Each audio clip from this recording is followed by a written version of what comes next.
la autonomía del Banco Central, le va a dar la potestad al Banco Central para fijar las metas de inflación, va a prohibir el financiamiento del Banco Central al Tesoro, va a dar más estabilidad a sus funcionarios, todos aspectos que son relativamente normales en los países que han sido exitosos en reducir el flagelo de la inflación.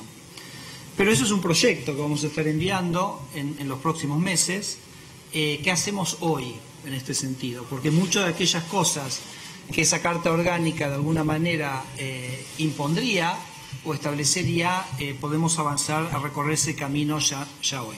Y uno lo dijo el ministro, que es que a partir de este momento el Banco Central dejará de transferir recursos al Tesoro, y esto es una cosa relativamente histórica para Argentina. Los argentinos hemos convivido durante 70 años con inflación y hemos convivido con un Banco Central que transfería recursos para financiar esos déficits. Tanto es así que los argentinos hasta le hemos encontrado un nombre a eso. Lo llamamos la maquinita.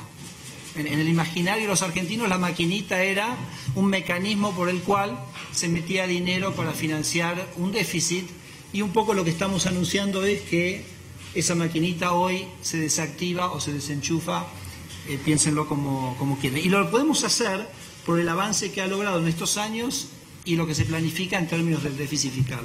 La convergencia fiscal es lo que nos permite hoy tomar la decisión de eliminar esta fuente de emisión monetaria que, como digo, ha acompañado a Argentina hace tantos años. El segundo aspecto, que va en el mismo sentido, tiene que ver con la acumulación de reservas. Nosotros, cuando comenzamos esta gestión, heredamos un Banco Central sin reservas. Todo país necesita tener reservas.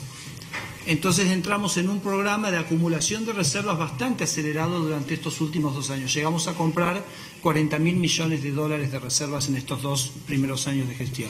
Y el acuerdo que teníamos con Hacienda era que el financiamiento que ellos obtenían en los mercados internacionales, nosotros comprábamos esos dólares.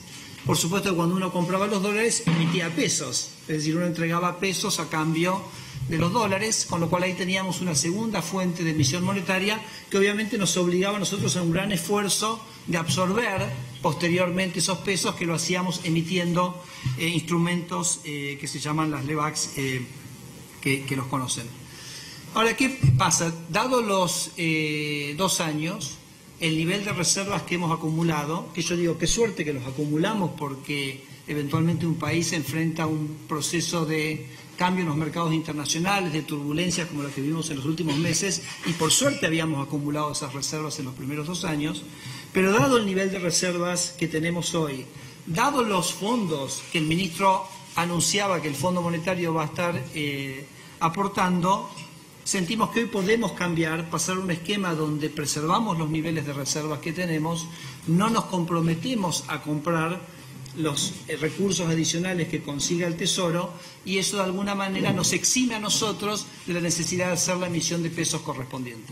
Entonces ahí hay un segundo factor que durante los últimos 2 años había sido un desafío para el Banco Central por esa gran emisión de pesos que correspondía a esa acumulación de reservas, que de alguna manera no vamos a tener que tener en los próximos 2 años.